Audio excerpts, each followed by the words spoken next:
안 그래도 요즘에 이제 유리기판에 대해서 많이 물어봐 주시는데요. 반도체 칩이 이제 여러 가지 종류가 있습니다. 그런데 이러한 칩들 중에는 고성능 칩도 있고, 뭐 중간 성능 칩도 있고, 성능이 굉장히 낮은 저성능 칩들도 있습니다.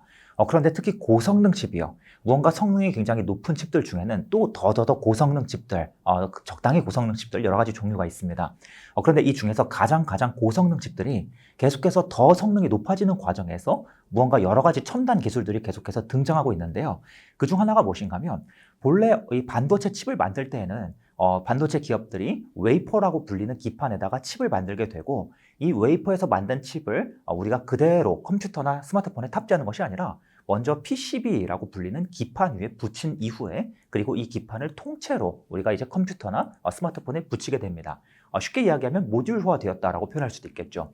그런데요, 이처럼 기판 위에 칩을 붙여서 최종적으로 칩의 외형을 완성하게 되는데요. 문제가 무엇인가 하면 가장 고성능 칩들을 만들 때는 이 기판에 이 칩을 붙이는 기술들이 굉장히 다양해지면서 어떤 이슈가 생기냐면 특히 하나의 기판 위에 하나의 PCB 기판 위에 한 개의 칩만 붙이는 것이 아니라 여러 개의 칩을 동시에 올리는 그러한 기술들이 계속해서 늘어나고 또 이 과정에서 자연스럽게 기판의 성능도 계속해서 높아지는 그런 이슈가 발생했다는 겁니다. 근데 문제가 무엇인가 하면 이 반도체 칩의 기술이 너무나 빠르게 변하고 너무나 빠르게 고성능화되다 보니까 이 기판의 기술이 칩의 기술을 따라가지 못하게 된 겁니다. 일반적으로 이 칩을 붙이는 PCB 기판은 모두 PCB 업체들이 만듭니다. 그런데 보통 PCB 업체들의 기술력은 반도체 기업들처럼 이 기술이 높지가 않습니다. 그러다 보니까 너무나 고성능 칩을 찍어내는데 문제는 이 PCB 업체들의 기술력이 반도체 기업들의 기술력을 따라가지 못하는 거예요.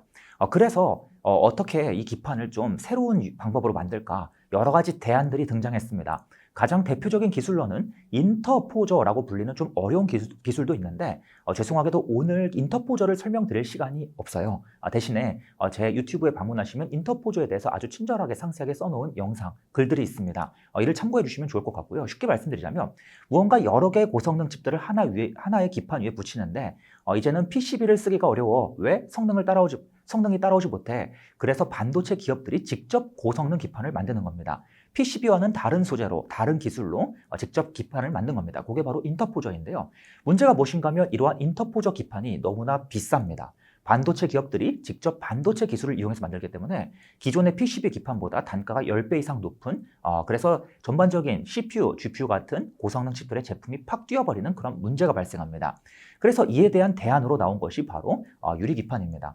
유리기판은요, PCB보다 더욱더 진보된 PCB라고 쉽게 이해하셔도 무방할 것 같습니다. 그래서 인터포저와 같이 아주 극도의 무언가 비싼 소재는 아니고 세라믹이라고 불리는 쉽게 말씀드리자면 우리가 흔히 보는 유리 있지 않습니까? 유리는 대표적인 세라믹 소재입니다. 이러한 유리와 같은 세라믹 소재를 이용해서 만든 새로운 유형의 PCB 기판이다.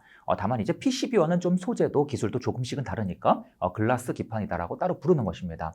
그래서 기존의 PCB 업체들의 이 기술이 반도체를 따라가기 어렵다 보니까 더더더 고성능의 기판을 만들기 위해서 대두된 기판이고 그럼 이러한 기판은 누가 만드는가? 당연히 세계 최선두의 PCB 업체들도 이러한 글래스 기판을 만들고자 계속해서 이쪽 시장을 준비하고 있고요. 대표적으로는 대만의 유니마이크론, 일본의 이비덴, 그리고 우리나라의 삼성전기 같은 기업들이 계속해서 이쪽 시장에 들어가고 있고요. 그 외에 이제는 새로운 소재가 쓰이니까 무언가 새로운 공법이 필요하니까 이쪽 영역에 또 새로운 기업들이 아시다시피 뭐 SKC의 자회사도 들어오고 있고 또 무언가 디스플레이 쪽에서 장비를 만들던 기업들 그러한 기업들도 우리가 유리기판 만들 때에도 비슷한 기술이 필요하네. 그래서 디스플레이 공법을 좀 더 응용하면 유리기판 쪽에서 사용되는 장비도 공급할 수 있겠다라고 해서 이쪽 영역으로 계속해서 진입하고 있는 것입니다. 그래서 무언가 고성능 기판을 만드는데 고성능 PCB로 부족하니까 대안으로 쓴다. 그러면 이 말씀을 드리면 항상 주시는 질문이 무엇인가 하면 그럼 이제는 PCB가 필요 없는 거냐? PCB 업체들이 망하는 거냐라고 질문을 주세요. 그렇지 않습니다. 기존의 PCB와 새로운 유리기판이 동시에 함께 쓰이는 구조로 아마 당분간은 갈 것 같습니다. 그래서 고성능 기판이 좀 더 이제 더 많이 쓰이는 구조로 가게 된다. 이러한 내용을 좀 말씀드릴 수 있겠습니다. 한번 장기적인 트렌드부터 한번 말씀을 드려보겠습니다. 지금까지 말씀드린 뭐 엔비디아, 인텔과 같은 기업들은 비메모리 반도체를 만드는 기업이고요. 그에 반해서 우리나라의 삼성전자, SK하이닉스 그리고 미국의 마이크론은 즉 HBM을 만드는 기업들은 메모리 반도체를 만드는 기업입니다. 비메모리랑 메모리는 엄연히 다른 반도체이고 작동 방식도 다르고 제조 공법도 상당히 다르기 때문에 둘이 이 겹친다고 보기에는 너무나 다릅니다. 달라요. 그런데 지금 계속해서 이 반도체 산업의 트렌드가 어디로 가고 있냐면 문제가 무엇인가 메모리 반도체와 비메모리 반도체는 반드시 함께 쓰입니다. 둘은 함께 붙어서 꼭 남녀가 함께 움직이듯이 함께 사용되는데요. 문제가 무엇인가 하면 이 반도체 성능이 점점 높아지다 보니까 두 칩이 함께 동작을 해야 되는데 서로 데이터를 함께 주고받으면서 동작을 해야 되는데 이 데이터를 주고받는 과정이 너무나 오래 걸리고 자꾸만 이 지연이 발생하면서 성능이 낮아지는 문제가 생긴다는 겁니다. 그래서 반도체 기업들이 계속해서 고민을 하는 겁니다. 어떻게 하면 우리가 메모리 반도체와 비메모리 반도체를 최대한 가깝게 위치시켜서 최대한 빠르게 동작시킬까? 더 나아가서 미래에는 어떻게 하면 이들 두 칩을 하나로 합쳐서 만들까? 하나의 칩에 메모리와 비메모리가 모두 들어가는 것이죠. 그런데 일단은 이 하나의 칩에 메모리 반도체와 비메모리 반도체를 모두 담아낼 수가 없습니다. 현존 기술로는 굉장히 아예 제조 공법상 불가능해요. 즉 고성능 반도체를 만드는 것은 불가능합니다. 비교적 저성능 반도체는 메모리와 비메모리를 한 번에 만들 수 있어요. 여지가 있습니다. 하지만 고성능 반도체는 불가능합니다. 그래서 장기적으로는 비메모리 반도체 기업들이 비메모리 반도체 칩 안에 일부 메모리 기능을 넣어서 통합된 칩을, 그리고 우리나라 메모리 반도체 기업들도 메모리 반도체에 비메모리 기능을 담아서 하나의 통합된 칩을 만들고 싶어 합니다. 대표적으로 PIM이라고 불리는 반도체가 있어요. 그런데 이들 반도체는 지금 현 시점에서의 이야기는 아니고 아직은 시제품조차 제대로 나오지 못한, 즉 학술대회 같은 데에서 우리가 한번 이런 제품 트라이 봤다, 우리가 이러한 시제품 트라이 봤다, 뭐 이 정도 수준에서 제품이 나오고 있고 본격적인 상용화는 아무리 빨라도 다음 반도체 사이클 이후, 즉 최소한 4, 5년은 지나가면서 나올 이슈다라고 좀 말씀을 드려볼 수가 있겠고요. 그래서 두 칩의 통합은 현 시점에서 이야기하기는 너무 이르다라고 좀 말씀을 드려보겠습니다. 그 대신에 계속해서 대두되고 있는 대안은 최대한 두 칩을 가깝게 배치하자. 앞에서도 말씀을 드렸죠. 하나의 기판 위에 여러 개의 칩을 담는 기술이 계속해서 등장하고 있고 이 과정에서 기판의 기술력이 따라오지 못하기 때문에 글라스 기판과 같은 그런 새로운 기술이 쓰이는 것이다라고 말씀을 드렸습니다. 이처럼 하나의 기판 위에 메모리 반도체랑 비메모리 반도체를 최대한 가깝게 붙여서 이렇게 딱 붙이면 둘이 무언가 데이터를 주고받는데 걸리는 시간을 더 최소화시킬 수 있잖아. 그리고 더 많은 통로를 만들 수 있잖아. 이 방향으로 가고 있는 것이고 그 대표적인 기술이 바로 HBM입니다. HBM이요. 아시다시피 SK 하이닉스가 가장 이쪽 분야에서 앞서 있고 그 다음에 삼성전자 마이크론이 뒤따라가는 구조를 가지고 있습니다. 과거에 삼성전자, SK 하이닉스, 마이크론이 HBM이랑 이 비슷한 기술을 계속해서 연구하는 와중에 삼성전자와 마이크론은 조금 다른 기술을 택했고 SK 하이닉스는 HBM을 택했었거든요. 이 당시에 이 선택이 지금의 결과를 만들어냈다고 볼 수가 있겠는데 삼성전자와 마이크론이 선택한 기술은 HBM보다 더 고차원적인 기술, 모든 메모리 반도체와 모든 비메모리 반도체를 한 번에 다 수직으로 쌓아서 한 번에 수직으로 실장시키자, 그게 컨셉이었는데 이 기술이 너무나 어려워서 지금 현 시점에서는 현실적으로 구현이 불가능한 상황입니다. 구현은 가능하지만 단가가 너무 높은 것이죠. 그래서 비메모리 반도체와 이 메모리 반도체를 수평으로 기판 위에 따로 붙이자. 이게 지금 현재 HBM이라고 볼 수가 있겠고 하이닉스가 가장 앞서 있고 그리고 뒤이어서 마이크론과 삼성이 계속해서 따라가는 상황이라고 볼 수가 있겠습니다. 그런데요. 이 HBM이라는 녀석이 기술이 굉장히 빠르게 변합니다. 하나의 기판 위에 메모리 반도체를 몇 개, 즉 디램 칩을 몇 개 쌓을 수 있어. 그리고 이 디램 칩들 간에 이 데이터가 오가는 통로가 몇 개가 있어. 이러한 내용들을 바탕으로 세대, 즉 3세대, 4세대, 5세대 이름을 붙여가면서 제품을 더 업그레이드 시키고 있거든요. 그런데 지금 가장 앞선 4세대 그리고 이제 곧 나올 5세대 제품은 SK 하이닉스가 가장 앞서 있는 상황이고 삼성이 대략 한 두 분기 정도, 마이크론도 대략 한 두 분기 정도 뒤따라가는 형국이다라고 볼 수 있겠습니다. 그래서 많은 분들께서 보시기에는 이 HBM이 꼭 점유율 싸움이고 꼭 내가 쟤네 거 가지고 와야만 승산이 있고 무조건 엔비디아의 가장 최고 성능 제품을 공급해야만 무조건 주가가 오를 수 있는 거 이렇게 생각하시는 경우가 많은 것 같아요. 하지만 꼭 그렇지는 않습니다. 물론 가장 최고 성능, 즉 가장 앞선 가장 차세대 제품을 엔비디아 같은 기업에 먼저 공급하면 당연히 유리합니다. 그걸 현재 하이닉스가 유일하게 해내고 있기 때문에 주가가 가장 빠르게 그리고 급하게 올랐던 것입니다. 그런데요, 꼭 가장 차세대 제품뿐만 아니라 전 세대 제품이라도, 즉 HBM 3세대 또는 2세대 제품이라도 계속해서 현재 팔리고 있고 또 인텔의 앞에서 말씀드렸죠. 인텔이 가우디와 같은 새로운 칩을 만들었다고 말씀드렸는데 이러한 인텔의 가우디 제품에는 가장 최고 성능의 HBM보다는 지난 세대 HBM이 주로 탑재가 됩니다.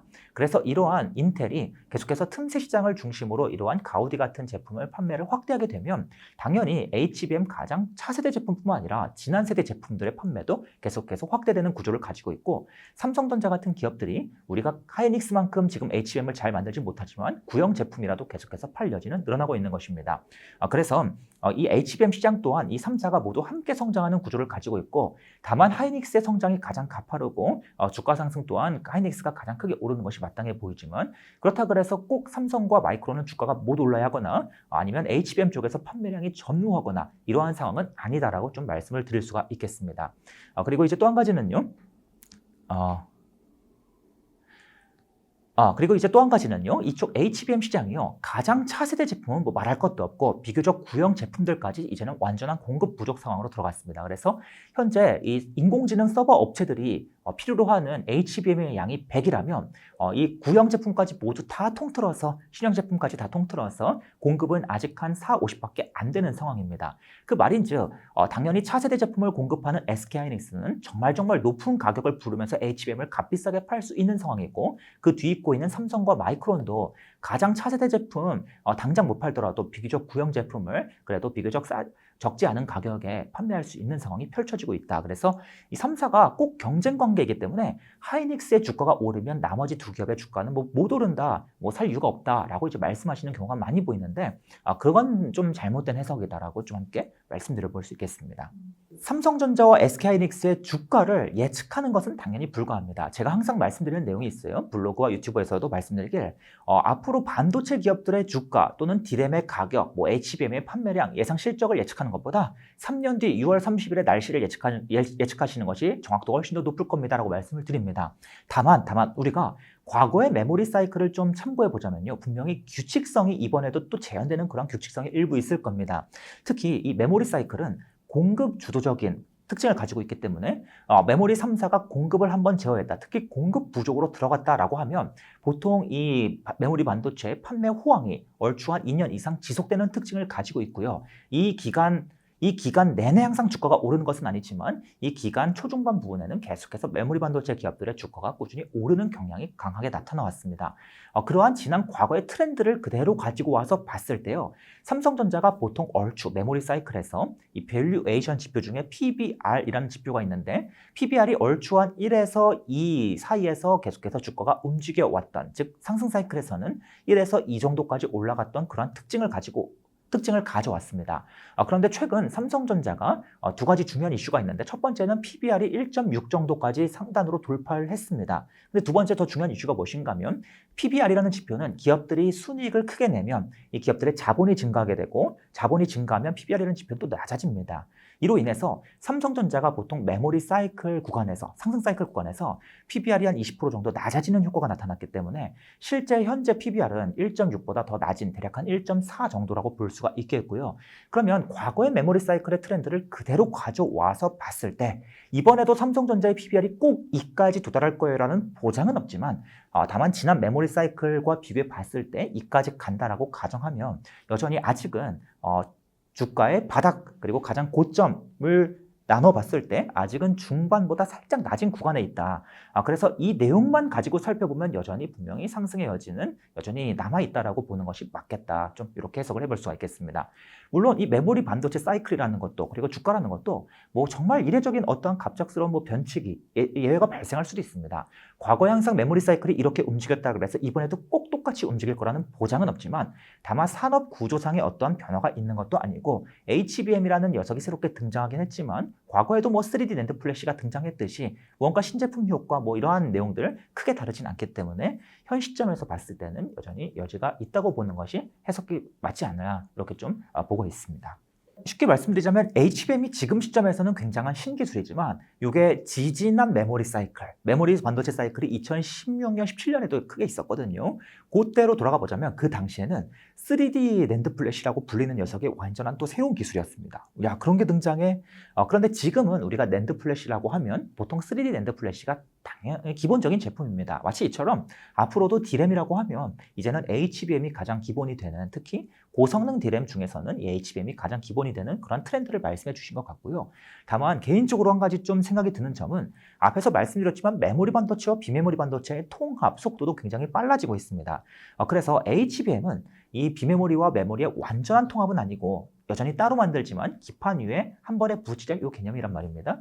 이게 당연히 대중화가 되긴 하겠지만 어느 순간 한 10년쯤 뒤에는 개인적으로는 HBM이 여전히 꾸준히 쓰이고 있고 대중적인 기술이긴 하지만 무언가 HBM보다 더 중요한 새로운 기술도 얼마든지 등장할 수 있다라고 보고 있습니다.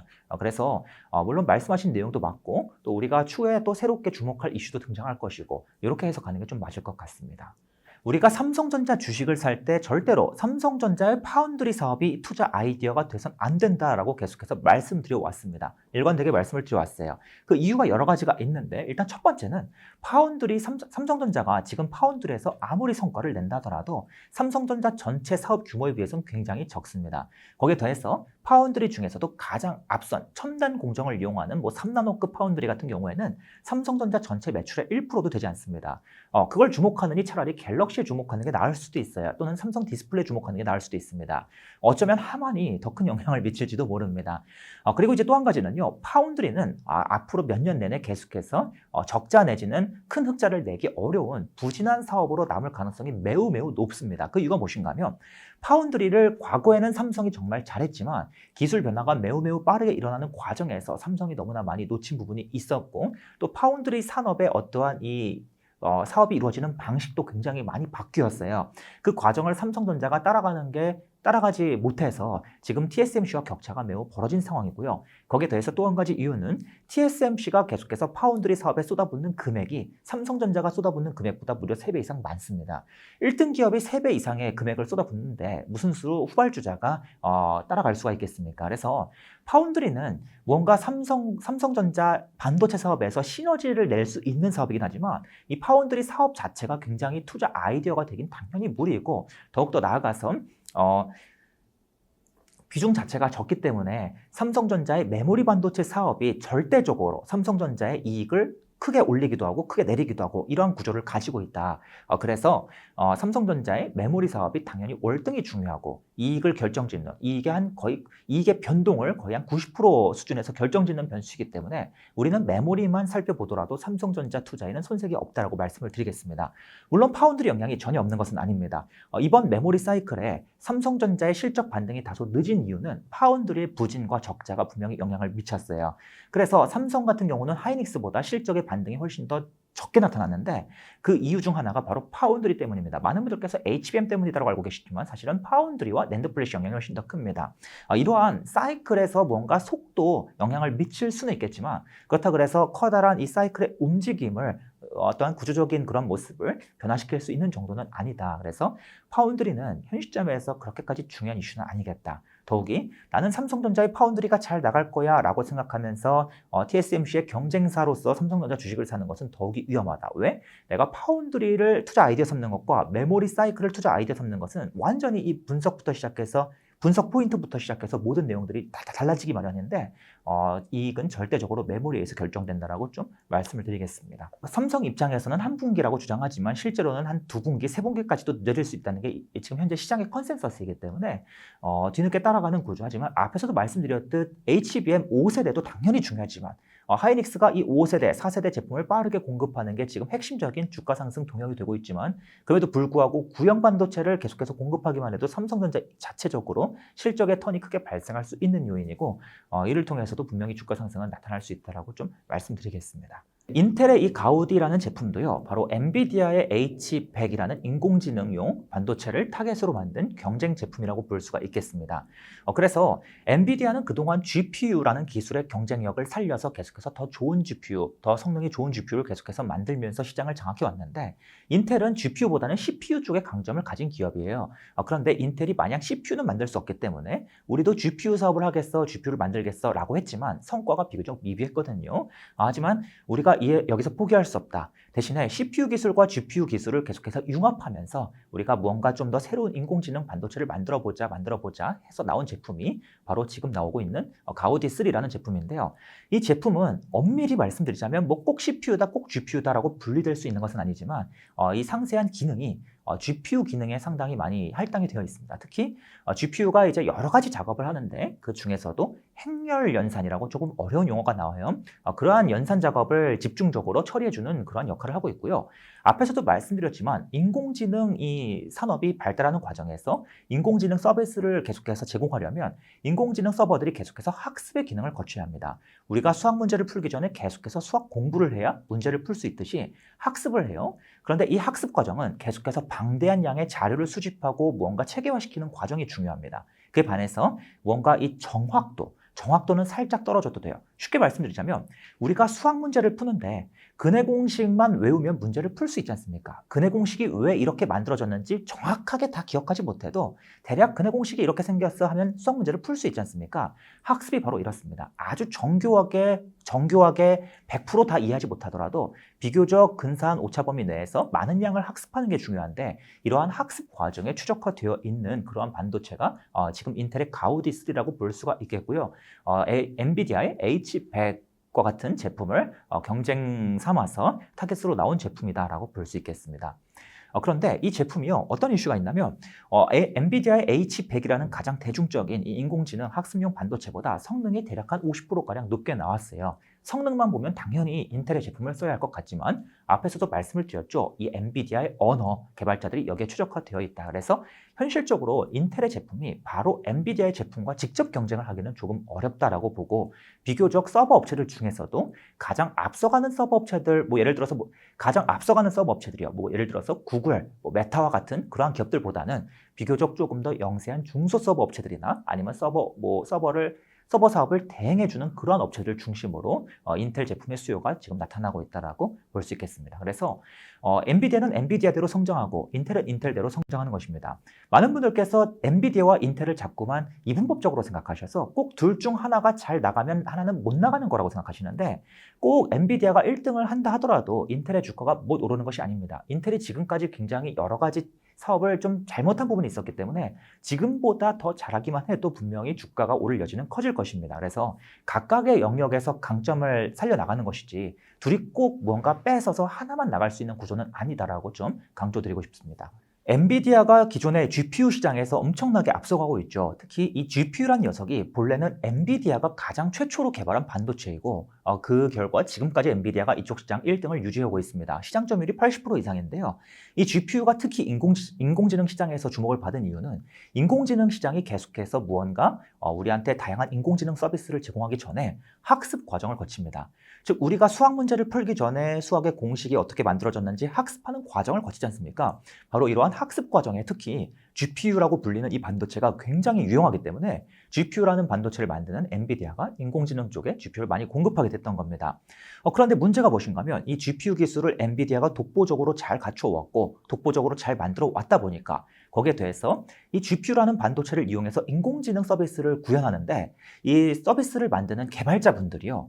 이 엔비디아의 GPU에 모두 다 익숙해져 있습니다. 쉽게 말씀드리자면 무언가 우리가 GPU를 이용해서 인공지능 서비스를 구현하려면 뭔가 이 GPU를 다루는 고유의 언어가 있습니다. 프로그래밍 언어가 있는데 그 언어가 굉장히 어려워요.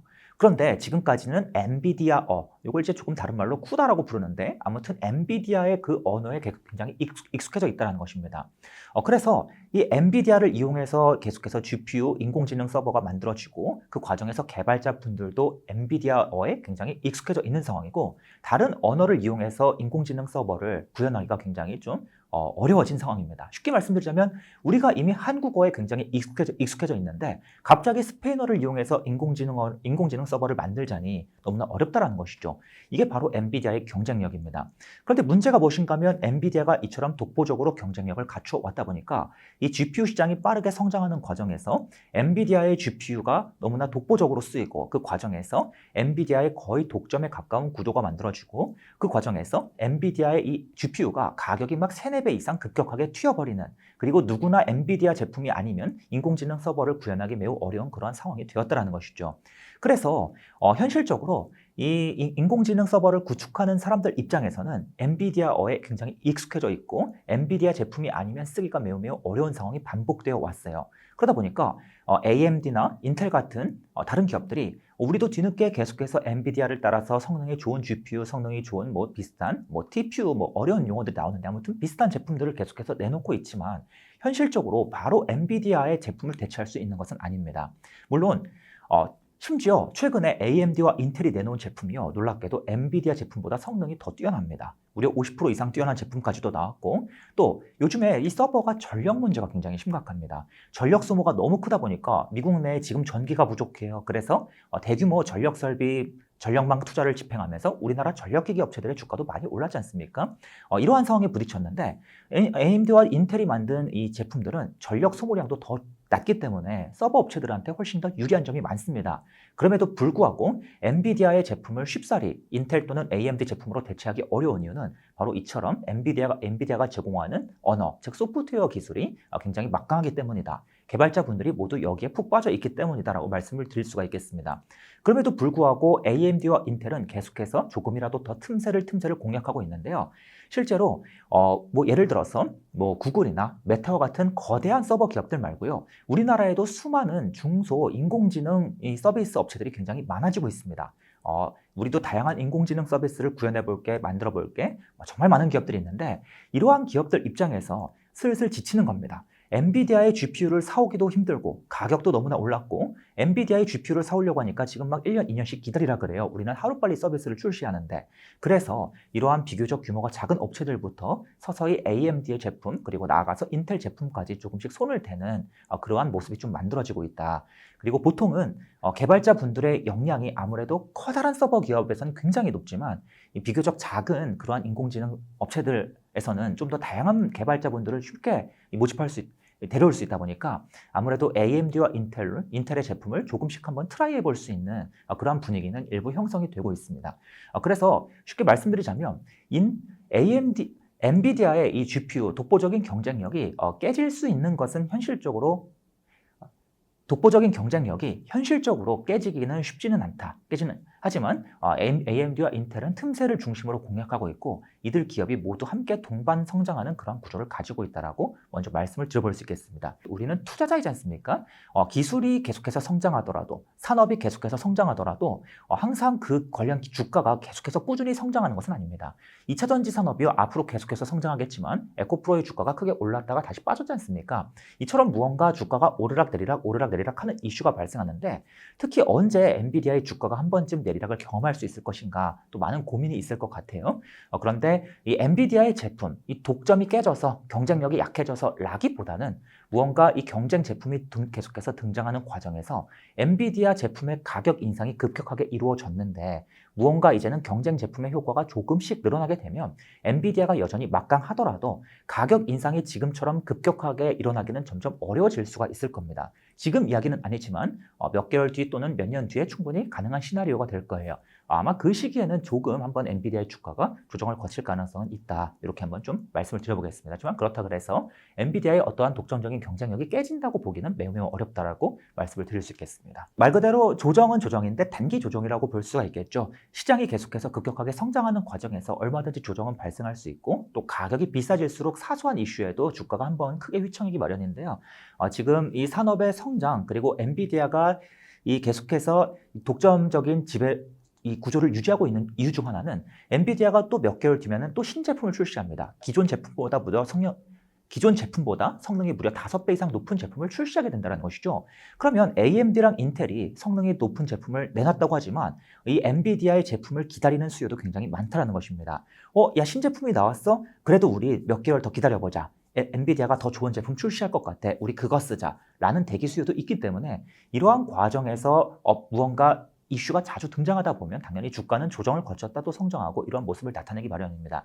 다만 한 가지 말씀드리자면 제가 현 시점에서 엔비디아라는 이 기업의 주가, 종목을 추천하거나 매수를 권장드리는 것은 아닙니다. 개인적으로는 기술이 빠르게 성장하는 산업, 그 와중에 대장주 종목을 매수하는 것도 당연히 중요하다고 생각은 해요. 하지만 너무나 그 주가가 가파르게 올라서 굉장히 비싸져 있는 영역에서는 아무래도 기존 보유자들의 영역에 가깝지 신규 매수를 고려하기에는 꼭 주가가 못 오른다는 뜻은 아니고 대신 대안이 너무 많고 또 위험 요인도 갑작스럽게 등장할 수도 있기 때문에 좀 주의를 하시라. 그래서 뭐 매수하세요라는 뜻으로 말씀드린 것은 아니지만 그렇다 그래서 이들 기업이 또 나쁘다라고 말하기에도 어렵다. 이러한 관점을 좀 말씀을 드려봤습니다. 지금 계속해서 이제는 점점 가격 경쟁에 불을 붙고 있기 때문에 즉 AMD 제품도 그리고 인텔 제품도 가격을 초점으로 계속해서 승부를 보고 있습니다. 실제로 과거에 AMD가 인텔이라는 기업을 따라잡았던 지난 1980년대쯤의 역사를 살펴보면 이 가격 경쟁력이라는 것을 무시할 수가 없습니다. 처음에는 많은 수요처들이 야 아무리 가격이 싼 녀석이 나와도 일단 좋은 제품 써야 돼. 우리가 인공지능 시장을 장악하기 위해서는 무조건 좋은 GPU 써서 이쪽 시장을 장악해야 돼 라고 생각하지만 2년, 3년 점점점 지날수록 가격이 싼 제품을 찾는 수요가 확연하게 늘어나고 실제로 과거 AMD의 점유율을 살펴봐도 5% 남짓 안 됐던 점유율이 불과 5년이 지나는 과정에서 한순간에 20, 30%까지 급격하게 올랐던 그런 사례가 있다는 것이죠. 그래서 결국에는 이 가격을 인하시키는 방향으로 갈 수밖에 없고 앞에서도 말씀드렸지만 엔비디아가 지금까지 빠르게 급격하게 성장했던 이유는 제품의 판매량이 급격하게 늘어난 이유도 있지만 가격이 급등했던 이유도 있다는 것이죠. 그런데 그러한 가격의 급등이 점점점 어려워지는 그런 모습이 앞으로 점점점 나타나게 되면 그때는 한 번은 주가가 휘청일 가능성도 충분히 있다. 그렇게 말씀드릴 수 있겠습니다. 계속해서 뭐 아마존, 구글 같은 기업들이 막 서버에 인공지능 기능을 넣고 싶어하고 또 이 과정에서 자체 CPU를 만들고 싶어 하죠. 흔히 서버 업체들이요. 뭐 아마존도 있고 마이크로소프트도 있고 여러 가지 기업들이 있는데 이들 서버 업체가 내놓는 서비스가 정말 여러 가지 종류가 있습니다. 그런데 이러한 서비스들 중에서도 각각 특화된 서비스가 조금씩 다릅니다. 예를 들면 마이크로소프트 같은 경우는 지금 챗 GPT와 같은 이런 인공지능 관련 서비스를 확대하거나 아니면 우리 마이크로소프트 뭐 오피스 같은 제품들의 클라우딩 서비스를 중심으로 확대한다라고 하면 그에 반해서 뭐 아마존 같은 기업들은 조금 다른 뭐 보안 쪽 이러한 서비스를 계속해서 확대하고 있거든요. 근데 이 아마존을 좀 예를 들어서 말씀드리자면 우리가 아마존의 이 서버를 이용하다 보면 많은 기업들이 아마존의 서버를 이용하다 보면 이러한 과정이 필요할 겁니다. 내가 우리 회사에서 만든 자료를 아마존에 저장하고 싶어. 아마존이 좀 이 자료를 오랫동안 보관해주면 좋겠어. 그런데 자료를 그냥 보관하면 안 되고 반드시 보안 처리를 해야 합니다. 누가 해킹하지 못하도록 아마존 내부에서 열어보지 못하도록 보안 처리를 해야 돼요. 그래서 아마존은 이 수많은 서버 기능 중에서도 보안을 굉장히 중요하게 생각하고 보안 기능을 많이 제공합니다. 우리는 너희들이 보관하는 자료를 이렇게 보안 처리할 수도 있고 저렇게도 보안을 해줄 수 있고 여러 가지 보안 서비스를 제공해 줄게.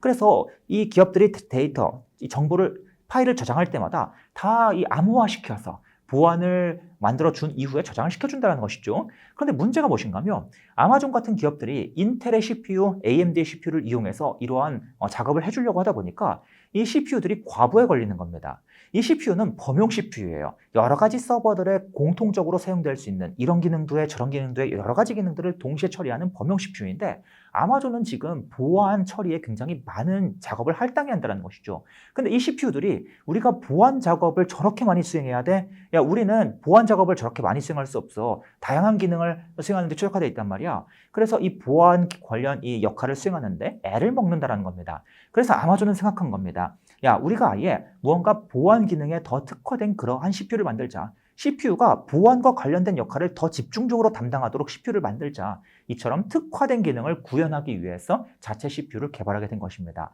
그래서 어떤 이슈가 생기냐면 지금까지는 과거의 서버들은 그냥 특정한 기능, 특별한 기능이 없는 그냥 평범한 서버들이었어요. 그래서 기존의 CPU 가지고도 서버를 굴리는데 손색이 없었지만 지금부터는 계속해서 서버의 기능이 더 고도화되고 특화된 서버들이 계속해서 등장합니다. 무슨 이러한 종류의 인공지능 서버, 뭐 그림을 그려주는 인공지능 서버, 우리의 음성을 해석해주는 인공지능 서버의 기능이 점점점 특화되다 보니까 CPU와 GPU의 역할이 더 특화될 필요가 있고 이러한 부분을 해소하기 위해서 서버 기업들이 직접 CPU와 GPU를 설계하기에 이르렀다는 것입니다. 그래서 이는 인텔과 AMD가 사업을 못해서 CPU를 못 만들어서 이처럼 자체 CPU가 나온다기보다는 이 서버가 성장하는 과정에서 전문화되는 과정에서 나타날 수밖에 없었던 필연적인 변화예요. 인텔이나 AMD 말고 뭐 아마존 같은 기업들이 자체 CPU를 개발할 것이다 라는 이러한 이야기는 최근 나와서 강조되고 있긴 하지만 사실 과거부터도 계속해서 예견되어 왔던 일입니다. 그래서 전방 시장이 더 전문화되는 과정에서 나타나는 그런 변화이고 그에 반해서 인텔과 AMD는 분명히 뭐 아마존 같은 고객 일부 제품 판매 줄어드는 그러한 수모를 겪을 수밖에 없기는 하지만 그럼에도 불구하고 우리가 만드는 범용 제품들은 역시나 더더더 다양한 범용 서버 업체들한테 계속해서 팔 수밖에 없는 구조를 가지고 있습니다. 그래서 이 CPU 시장의 성장이 꺾이는 것이 즉 자체 CPU가 개발된다라 그래서 인텔과 AMD의 CPU가 못 팔리게 되는 그런 상황을 맞이하는 것은 아니고 다만 아마존과 같은 거대 고객의 이 매출 비중은 조금 줄어들 수 있겠지만 그럼에도 불구하고 전반적인 서버 시장의 성장, 특히 범용 서버의 성장을 통해서 역시나 함께 일어나는 구조를 가지고 있다. 그래서 자체 CPU가 개발되면 이제 우리 AMD, 인텔 주식을 팔아야 돼요? 이런 질문을 되게 많이 받았었습니다. 하지만 그건 아닙니다. 아닙니다라고 좀 말씀을 드릴 수 있겠습니다. 제가 오늘 이제 반도체를 주제로 인터뷰하긴 했습니다만 제가 지난 15년 이상 계속해서 투자를 하면서 지난 10년 넘도록 항상 매 분기마다 1년에 매 분기마다 대략 한 250개에서 350개의 기업들을 싹 관찰하고 약식 분석을 하면서 그중 최종적으로 몇 개의 기업만 뽑아서 집중 투자하는 그런 투자 전략을 계속해서 해왔습니다. 그래서 엄밀히 말씀드리자면 사실 제가 반도체 관련해서 좀 여러분께 알려지기 전에 과거에 뭐 투자 전략, 계속해서 새로운 종목을 발굴하는 방법 이러한 내용들로 사실은 이 블로그 구독자분들이 많이 늘어났었어요. 그런데 그러한 경험에 조금 더 비춰서 말씀을 드려보자면 이번 1분기는 굉장히 중요한 특징 중 하나가 무엇인가? 보통 이제 이 새해가 시작되기 전에 혹시 그 기자님께서도 새해 계획을 아마 많이 세우셨을 것 같아요. 나 이런 것도 하고 저런 것도 하고 또 구독자분들께서도 나 뭐 헬스도 끊고 뭐 요리학원도 등록하고 많이 세우셨을 것 같은데 어떠십니까? 보통 1월 달에는 헬스장이 꽉 차지만 2월, 3월 점점점 갈수록 쭉쭉쭉 줄어들지 않습니까? 그래서 헬스장 사장님들이 이제 12월로 갈수록 웃는 구조가 만들어지지 않습니까? 마찬가지입니다. 이 주식시장도 가만히 보면 새해가 시작되기 전에 내년을 전망하면서 이 수많은 증권사의 애널리스트 분들께서 내년에 이쪽 산업이 좋아질 거야, 이쪽 기업들이 좋아질 거야 막 전망을 공격적으로 해주십니다. 그래서 굉장히 낙관적인 전망치가 만들어져요. 그런데 막상 새해가 시작되고 점점점 시간이 지나다 보면 생각보다 부진하더라. 생각보다 너무 전망이 과대 추정되어 있더라. 이러한 이야기들이 점점 늘어나게 됩니다. 그런데 그 시발점이 바로 이번 1분기입니다. 특히 1분기 실적은 보통 어떤 특징이 있는가? 굉장히 낙관적으로, 좀 증권사에서 더 공격적으로 추정되는 그런 경향이 많이 나타납니다. 그래서 1분기 같은 경우에는 이미 시장의 눈높이가 굉장히 높아져 있는 상황이기 때문에 이 눈높이를 맞추지 못하는 그러한 기업들이 많이 나타나는 그런 특징을 가지고 있습니다. 그러면 당연히 우리는 이처럼 시장의 기대치를 맞추지 못하는 기업들은 좀 유의할 필요가 있을 겁니다.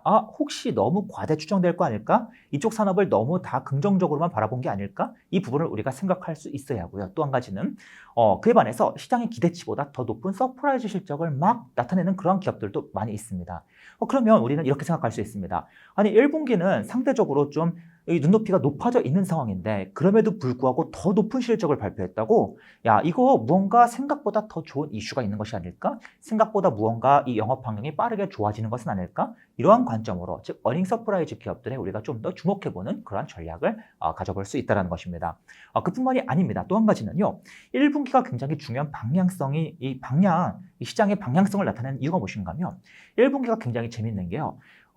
시장의 기대치보다 굉장히 부진한 기업들이 어닝 쇼크를 기록하는 기업들이 굉장히 많은 해에는 굉장히 흥미롭게도 그 해 하반기까지 주식시장이 부진한 경향이 강하게 나타나왔습니다. 그에 반해서 뭔가 서프라이즈 기업들이 기대치보다 눈높이가 높은 그러한 기업들이 많이 나타나는 해에는요. 시장의 분위기가 하반기까지 긍정적인 경향이 또 투자할 기업이 굉장히 많은 경향이 강하게 나타나왔습니다. 그래서 우리가 이번 1분기 실적에서 이러한 눈높이를 맞추는 기업들이 얼마나 많은지 적은지를 살펴보는 것도 또 굉장히 중요한 변수가 될 수 있기 때문에 제가 이러한 서프라이즈 기업들 리스트 또 어떠한 기업들이 서프라이즈를 냈는지까지 제가 이 블로그와 저의 텔레그램 채널에서 계속 공유를 드리고 있습니다. 그래서 직접 한번 방문해 보셔서 참고해 주시는 것도 도움이 되어드릴 수 있을 것 같습니다. 어닝 서프라이즈 기업들 가만히 살펴보면 굉장히 재밌는 게 반도체 기업들도 굉장히 자주 나오고요. 특히 우리나라의 반도체 기업들은 증권사에 계속 추적을 해주시지 않습니까? 그러다 보니까 이 서프라이즈 기업들이 굉장히 많이 나오는 편입니다. 그런데 주의하실 점은 역시나 반도체는 호황과 불황이 명확하게 나뉘어 있지 않습니까? 호황의 가장 끝물에서 서프라이즈가 짠 하고 나오는 시기는 주의해야 한다. 그런데 지금 아직 여전히 절반이 넘는 반도체 기업들은 주가의 이 레벨로 보나 실적의 위치로 보나 밸류에이션 지표상으로 보나 아직은 이 사이클의 중반 또는 초중반에 속해 있는 그런 기업들도 굉장히 많이 있습니다. 우리가 서프라이즈 기업들 중에서도 이러한 반도체 기업에 주목할 수 있다면 더 좋은 기회를 찾을 수도 있을 것입니다. 어닝 서프라이즈 기업들도 굉장히 여러 가지 종류가 있습니다. 무언가 이제 호황의 끝물에서 짠 하고 서프라이즈를 나타내는 경우도 당연히 있고요. 개반에서 서프라이즈의 초입에서 특히 재밌는 부분이 무엇인가 하면 어닝 서프라이즈를 나타낸 기업과 그다음 그냥 평범한 시장 기대치를 충족하는 기업 그리고 어닝 쇼크를 나타낸 기업이요. 이 세 유형의 투자 수익률을 분석해 보면 실적 발표 기간이 끝난 이후부터 1년 동안 투자하게 되면 비교적 긴 기간을 투자하게 되면 놀랍게도 어닝 서프라이즈 기업들의 평균적인 수익률이 쇼크 기업들보다 약 7배가량 높고 시장의 평균보다 대략 2배 이상 높게 나옵니다. 분명 통계적으로는 어닝 서프라이즈 기업들이 투자에 유리하다는 결과가 나와요. 그런데 방금 좋은 질문 주신 것처럼 이 서프라이즈 기업들이 평균적으로 높은 수익률을 나타낸다고 하지만 반드시 절대로 다 높은 수익률을 나타내는 것은 아닙니다. 이 어닝 서프라이즈를 나타내는 기업들이 한 분기에 적으면 100개에서 많으면 200개까지 나오는데 분명히 이 중에는 더 높은 수익률을 기록하는 기업도 있지만 굉장히 부진한 수익률을 또는 손실을 기록하는 기업들도 있습니다. 특히 서프라이즈가 호황의 끝물에서 나온 경우 가장 호황의 끝물에서 짠하고 서프라이즈가 나오는 경우가 있어요. 이러한 경우는 우리가 다 제거할 수 있어야 하고요. 반대로 서프라이즈가 이럴 때 굉장히 중요합니다. 보통 시장에서 이 기업에 관심이 없어요. 지금 어떤 기업이 있는데 아무도 관심이 없어요. 주목을 안 하고 있어요. 그런데 아무도 주목을 하지 않고 있는 사이에 무언가 긍정적인 변화가 영업 환경이 점점 턴을 하거나 뭔가 고객사가 늘어나거나 변화가 일어나고 있던 것이죠. 근데 그러한 변화를 모든 시장 참여자들이 절대로 주목할 수가 없습니다. 우리나라 2,500개 상장사 중에요. 증권사가 커버하는 기업이 대략 500개에서 700개밖에 안 돼요. 나머지 기업들은 증권사 관심이 밖에 있다는 뜻입니다. 그러한 과정에서 변화가 서서히 나타나면서 다른 투자자들을 모르게 긍정적인 변화가 나타나다가 이번 1분기에 짠 하고 깜짝 실적을 발표하는 경우가 있습니다. 보통 이러한 기업들이 어닝 서프라이즈 기업들의 평균 수익률을 극단적으로 끌어올리는 막 수익률이 1년 동안 막 100%, 200%씩도 쉽게 나오는 그런 유형에 속합니다. 그래서 특히나 개인적으로는 서프라이즈 기업들을 살펴볼 때 이러한 기업들을 찾는데 특히 집중하는 그러한 전략을 좀 펼치고 있습니다. 그래서 여러분께서도 어닝 서프라이즈니까 무조건 다 좋아요, 무조건 수익률이 다 반영된 거예요 라고 생각하지 마시고 그 안에서도 유형이 나뉜다라고 한번 딱 마음을 먹으시면 서프라이즈 기업들이 굉장히 달라 보일 것입니다. 예, 이 내용도 제가 블로그에 자주 공유드리겠습니다.